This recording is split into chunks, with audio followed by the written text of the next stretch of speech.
E aí, pessoal, tudo bem? Professor Aurélio aqui falando. Vamos dar continuidade aos nossos estudos aí sobre os filósofos empiristas, ok? Nós falamos um pouquinho aí já sobre Francis Bacon e hoje nós vamos falar um pouquinho sobre esse novo filósofo chamado John Locke, ok? Então, assim, eu queria que vocês resumissem a aula no caderno também, não esqueçam disso, beleza? Vamos lá. John Locke. John Locke, ele é inglês, certo? É um filósofo britânico da Inglaterra. E ele vai escrever um livro chamado Ensaio acerca do Entendimento Humano. Essa obra de John Locke é muito importante para a filosofia empirista, porque ele vai dizer e valorizar cada vez mais os sentidos, né? A experiência. Ele vai dizer que nós nascemos como uma tábula rasa, ou seja, como uma folha em branco, sem saber absolutamente de nada. Então, essa é a visão dele, diferente de Sócrates, diferente dos filósofos racionistas, que achavam que as ideias eram inatas, que nós nascíamos com elas, que elas estavam dentro de nós. Bastava a gente deixar fluir através do pensamento, ok? Isso Sócrates falava muito, mas os filósofos empiristas não vão concordar com isso. Eles vão dizer que todo conhecimento que nós temos acerca da realidade se dá através da experiência. A gente nasce como uma folha em branco, como uma tábula rasa. E à medida que o tempo vai passando, a gente vai escrevendo nessa tábula rasa, a gente vai formando o nosso conhecimento nessa folha em branco. Tábula rasa significa isso, folha em branco. Ele vai dizer o seguinte, que as pessoas nascem sem saber absolutamente de nada.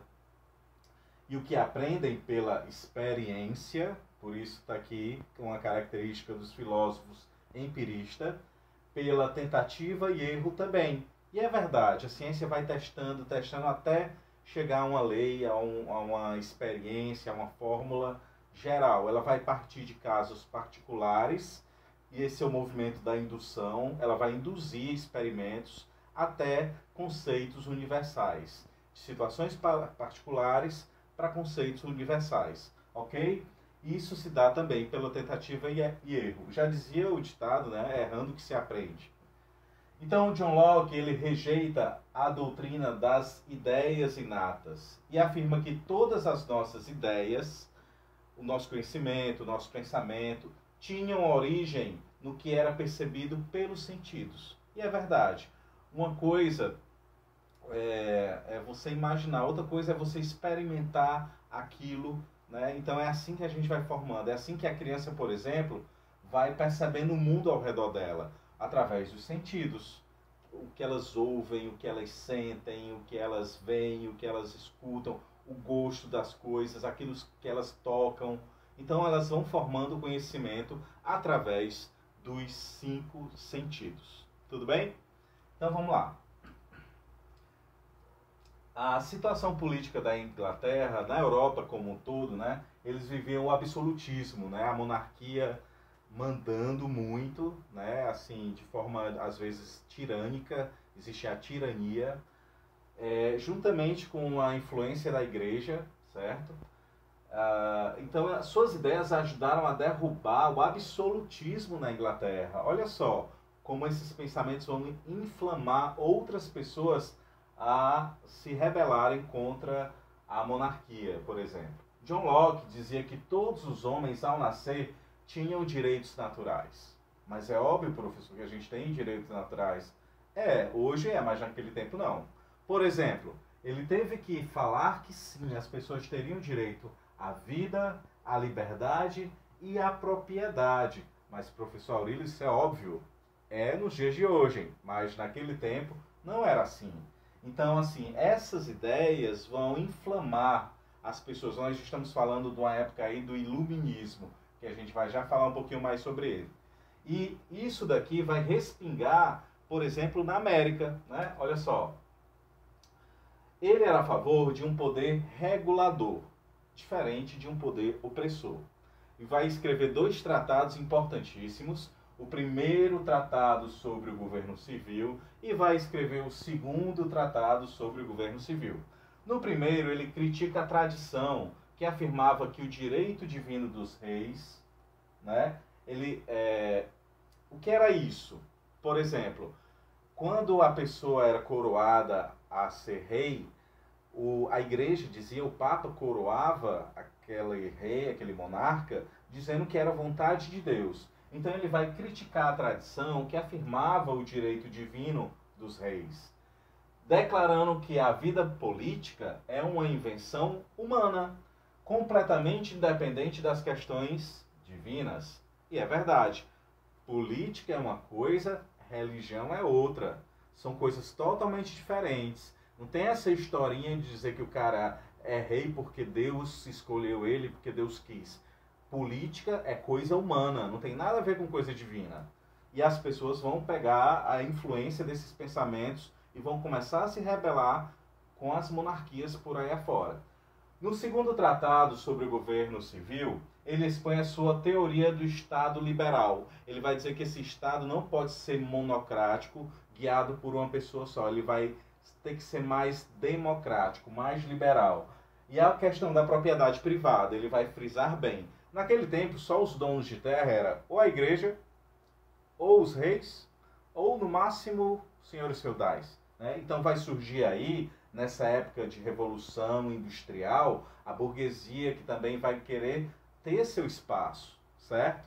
Vai surgir uma classe social chamada assalariados, as pessoas vão receber salário do que vão trabalhar na fábrica, vão ter um emprego. Então, com isso, elas vão conquistar o seu direito à sua propriedade privada. Surge aí o capitalismo, né?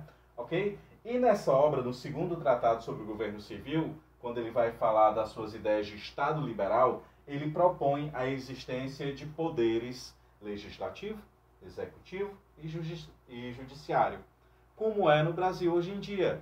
Então, ele vai ser o primeiro que vai lançar a ideia de dividir o poder em três: executivo, legislativo e judiciário.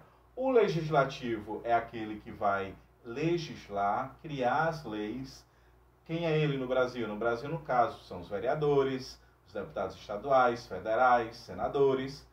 Tem o poder executivo. Quem são eles? Presidente, governador, prefeito. E os judiciários, os ministros, juízes, que vão julgar se as leis estão sendo colocadas em práticas.